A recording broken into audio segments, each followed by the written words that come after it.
Hi, welcome back. So those of you who joined me in my July tour, I mentioned that I had a particular area in my garden that I wasn't overly happy with, and that's the area directly behind me.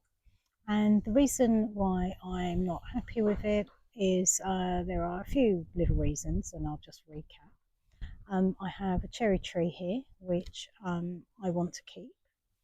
So I need to lift the canopy so that there's a little bit more light in that corner. Also, my neighbour's trees are pushing it further into my garden rather than growing directly upwards.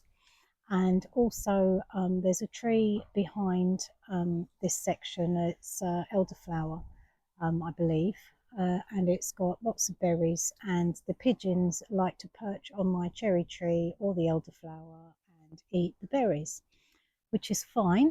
But unfortunately, their droppings all fall on top of the plants, and they suffer for it. But also, it is a very dry underneath the canopy of the trees, and that is obviously because the tree is sucking up the moisture, and also the trees behind my garden are sucking up the moisture. So I need to think really hard about which plants I need to keep and which plants I need to move, and whether or not I need to purchase some new plants. So the plants that I need to look for are those that can tolerate partial shade and also dry, so dry conditions.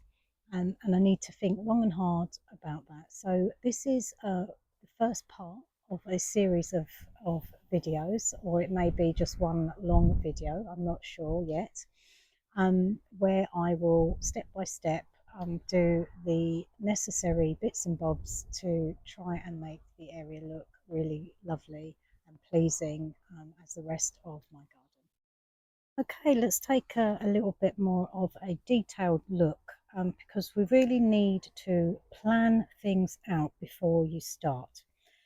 First things to look at is what is happy in this area. Now, I would say most things are.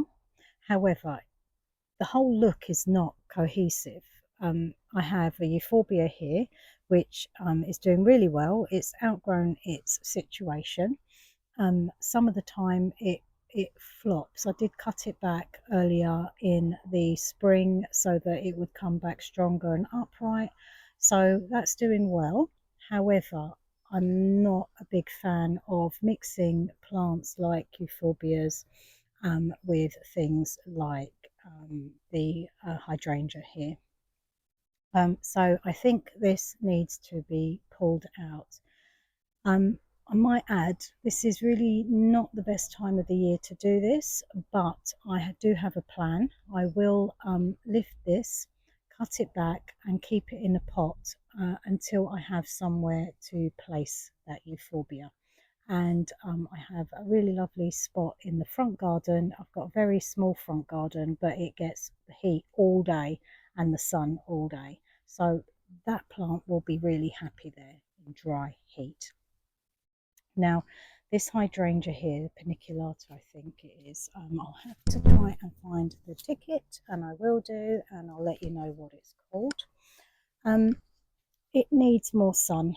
It's not happy in the partial shade. You can tell because it is a bit thin and weedy. The stalks are not very full. The plants is looking a little bit sorry for itself, I think. So that will need to come up. So again, this can be cut back, placed in a pot until I have somewhere for it. The phlox. Phlox aren't looking too bad, but the phlox in the rest of the garden looks so much better. So again, the phlox is not happy here. I think it needs more sun. So that needs to be pulled up, placed in a pot again, and a new home found for it. Now, the fern here is doing really well, but I've planted another fern right at the back here, which is quite happy, but I can't see it because the phlox is in its way. So I want to bring that fern closer to the edge. I also have at the back here a fatsia. That fatsia needs to move, maybe a little bit more along that side. And all the way at the back, I have their clematis. Last year it did so much better than this year. It's not had enough sun for it to bloom, so I'm going to move that over to my small pergola, which gets more sun in the day. So I think it will be much happier there. The other thing to note here, I have some raspberry canes. Now, the raspberry canes were planted when I first moved into the house because I liked the idea of growing some fruit, veg, and flowers in this garden. It's not the best garden to be doing all those things. So I have been pulling them out over the years, but it just keeps coming back. So I think once I've cleared this whole area, I'm going to dig down deep, try and pull out as many as possible, and take them to my allotment and plant them up there. Also in this section, I've just placed a banana plant here. It looks really happy. It is in a pot, so if it's not going to stay here, of course, it's easy to pick up and move. I also have a canna Petoria, and this canna I placed in here earlier this year. The slugs and snails have had a huge feast on it. I will pull it out and I will place it in a pot temporarily again until I decide what to do with it. So the other plants that I have here is a William and Catherine rose here. Again, not very happy. It's quite thin. It's just not looking healthy at all. I've not had a single rose from it this year. Last year I had maybe 1 or 2 blooms, not very much. So this is its second summer. I really don't think it's happy here. Probably not getting enough sun, and it's a bit too dry. So that needs to come out as well. So in the July tour, I did give you a huge view of this area. There's the neighbour's tree here, and my cherry tree, which you can see is leaning outwards, and it'd be great if we could try and get that upwards. Now, I probably will not be able to cut the neighbour's tree for a while yet. That's because I need to go and see him and ask if I can take back some of these branches. So I will be cutting back the cherry tree once I've cleared all the plants from underneath. The other thing to go is the grapevine. That's definitely growing. It's growing into the cherry tree now. It's not given me any grapes for a number of years. One thing that I do like, which is not mine, is the passion fruit clematis. So passion flower clematis. It doesn't actually give the fruit. Again, really pretty. It's not got enough sun on my side, but I think once I cut everything back, I will get borrowed flowers from my other neighbour, which is absolutely beautiful. So I'm going to try really hard not to bother the neighbour's clematis, which is come over on my side of the garden. Really happy with that. Right, so that's the plan. I'm going to get all my equipment ready, soil ready, the pots ready.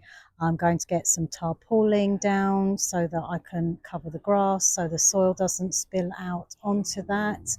And then I will, of course, film the whole thing so that you can see how I tackle this really great project that I'm looking forward to get started. So normally the best time to do this is in the spring or the autumn. So you can see the flowers have already finished. However, if I cut them back midway, they may quickly recover and give me some blooms. Maybe unlikely, but let's find out and see what happens. So let's cut these pathway.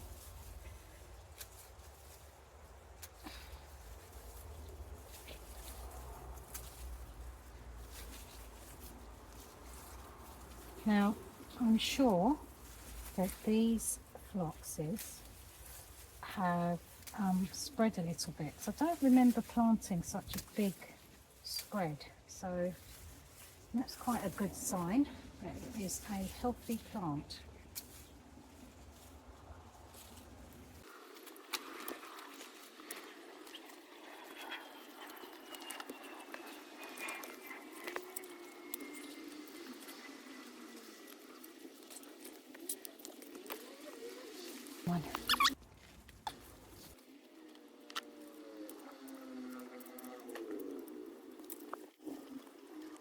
Okay, let's have a look and see what we've got here. So you can see the phlox was taking up quite a bit of room here. So I'm really pleased that we've taken that out. There is lots of roots. Now, a lot of these roots are probably from the raspberry canes, which is why it's important I take as much out as possible so that I can really dig them out, so once and for all, so they don't keep coming back.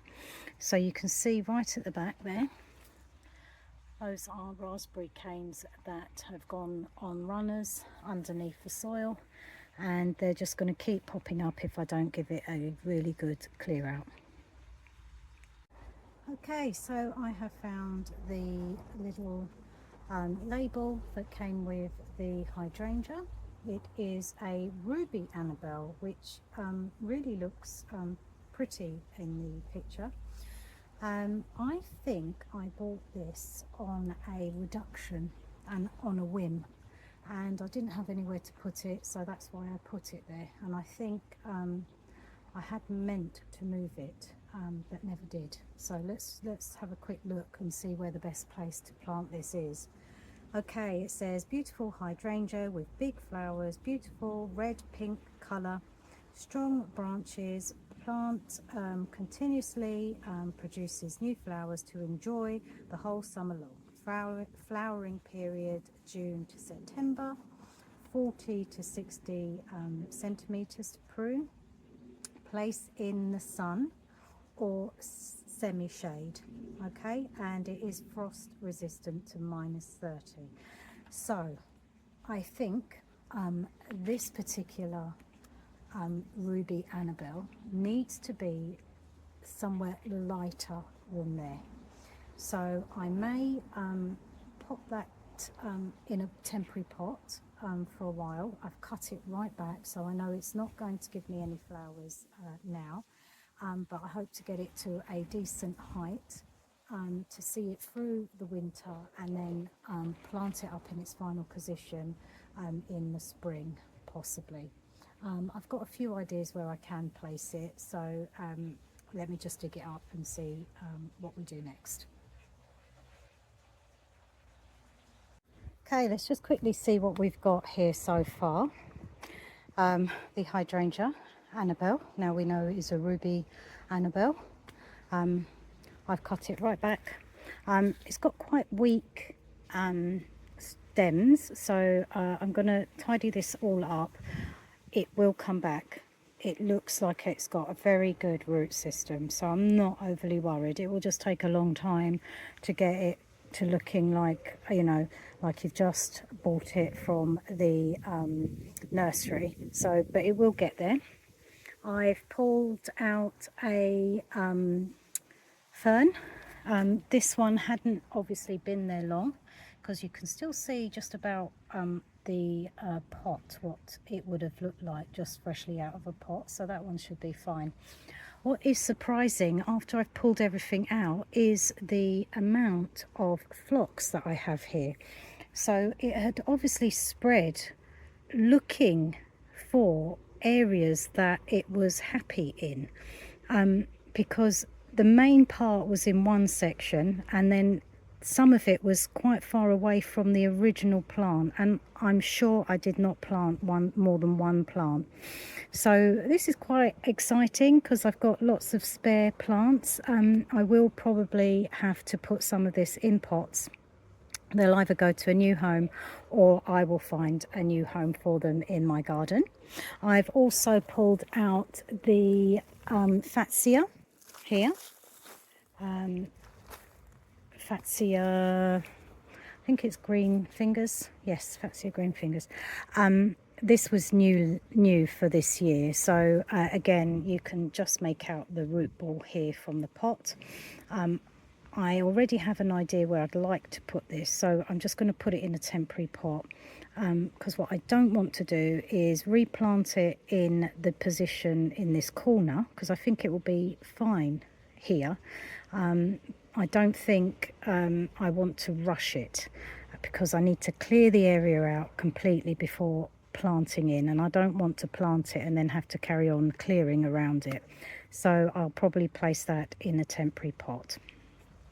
The other thing is roots. So there's lots of roots running along under here.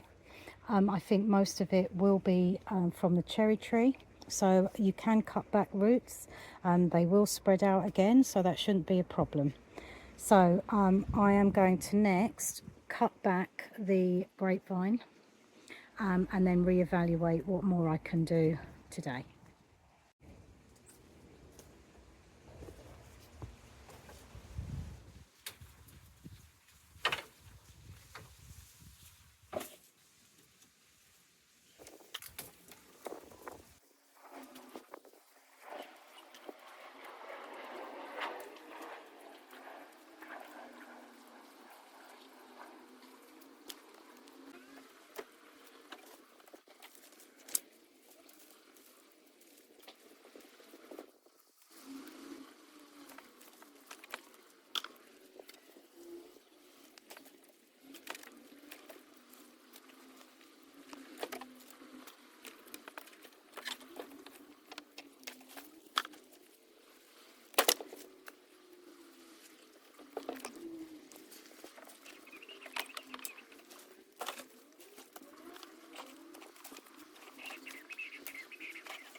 Goodness, it's all gone.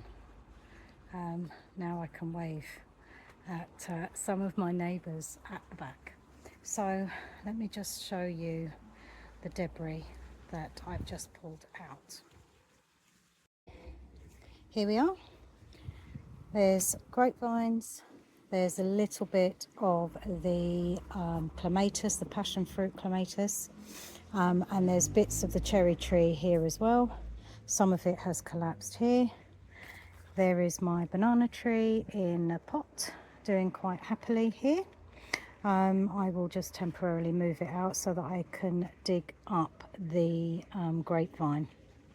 What had been happening is the grapevine had actually been growing over the other side of the fence, and quite happily so, because there are some bunches of grapes that have made their way over to my neighbour's side of the garden. So that wouldn't have been great for me, but great for my neighbour. I'm not sad about the cutting out the grapevine. As I said, it wasn't really hot enough in this corner for it to have produced much in the way of grapes. So looking at this section now, sorry, there's a bit of flare from the sun. I have managed to keep some of the clematis here, the passion fruit one. There you go, the bee's still enjoying itself from earlier. And I shall tidy it up, maybe pin it to some of the trellis and enjoy it. As long as my neighbour doesn't cut it back, I think it'd be quite happy. I need to now get the ladder in order to cut some of the cherry tree. Now you can see there are parts that are crossing over. That's not very good, because when branches rub together, that makes way for diseases. So it's really important every so often to do a bit of pruning back of trees. I'm going to now clear up this area because I don't think I'll get much more done today, and of course plant all of these in temporary pots. Okay, I keep going. I like to finish a task that I've set myself. I think I've done a pretty good job. I'm happy with what I've done so far. Let's have a quick look. You can already see behind me how much light is coming in now in this section. So let's have a look. Okay, so I've taken out the grapevine. I couldn't dig out the roots because I think it's now intertwining with the roots of the cherry tree. I've cleaned out the back. I've discovered I've got some very small agapanthus growing in that section there. I'll just leave them to carry on. I really don't think this canna is going to be happy here, and that's just purely because the slugs and the snails, I've taken some of the leaves back. The slugs and the snails are just having such a wonderful time eating this plant, although I have seen some very small shoots coming out, so I know it's quite happy here, but I don't think it's going to amount to very much, so it will always be looking a bit scraggly around the edges. So I'm going to think on that tonight. I haven't pulled it out, I'll leave it for now. And to be quite honest, I don't have a pot big enough to put all of these back together. So let me do a long shot. I've still got to tidy up. Whoops, let's be very careful. So there's the corner. I'll just keep walking backwards so that you can see. So what a massive difference it makes to this area. So I'm going to clean everything up, put the phlox in pots. I'm going to put the fern possibly back into that area. I'm not sure. I'm going to have a quick drink and think on it, but I've got two ferns side by side there. I need to split those up, so it may well be that this one actually moves somewhere else. Again, I'll take a moment to think about it. I'm really pleased. I have got a massive job to do with this cherry tree. Now that I've cleared the area away, there are a lot of branches that are crossing, so I think I'm going to have to do a really big cutback. It'll be fine. These established trees always spring back. They're amazing. As long as they've sort of had time to establish, and it has, it's been here now probably over 10 years, and it does do quite well, gives us quite a few cherries. So I will cut it back a little bit, and then I will visit my neighbour to see how much I can take off the branches that are overhanging there. Right, I have planted some of the ferns. I've moved them around, so let me show you what I've done. Right, so I've moved the pulmonaria, which is this one here, pulmonaria opal, from here, which was a little bit crowded from the fern. So I've moved it in between the two ferns, and then this fern and that fern were really close together, so I've separated them a little bit, and I'd like to put this one in here. But until I've decided what to do with the Canna Pretoria, I'm going to leave it overnight and then decide tomorrow. Right, I have finished the project for today. I'm now losing the light, so I will quickly show you everything I've done, and then we'll pick up this project at a later date when it's time to plant in the area, once I've decided what the best plants are for this dry, shady area. Equally, now that I've lifted the canopy of the cherry tree, it might be a lot brighter. To have a really good long think about what plants I'm going to be placing there. So let's have a quick look. So I've placed in the pot the phlox, which is now going to stay in that pot. I think with the fresh soil, the big cutback, it will probably revigorate the plant and it'll be ready to plant out maybe next spring. So it's going to stay in that pot. I've placed the fatsia in a pot as well, because I do have a place in mind for this, but I have to wait until the plant's finished blooming before I can lift and move that plant so that I can put the fatsia in its place. The fern is also in a pot. Again, until I've decided what I'm doing with this area, I'd rather leave it in a pot for a while. It will be okay. I've moved the pulmonaria here, and the two ferns are now a little bit apart from each other, so they've got a lot more room in which to grow. The neighbour's passion fruit clematis is largely untouched. I'm sure it's going to look really beautiful there, and I'm praying that they don't decide then to cut their side of the fence down, so fingers crossed.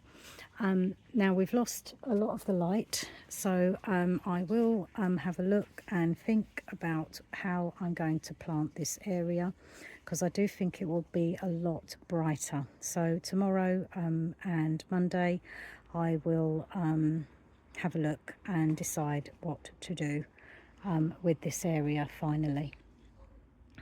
So I think I have now to find a pot for the rest of the phlox and the hydrangea as well, Annabelle, pink Annabelle.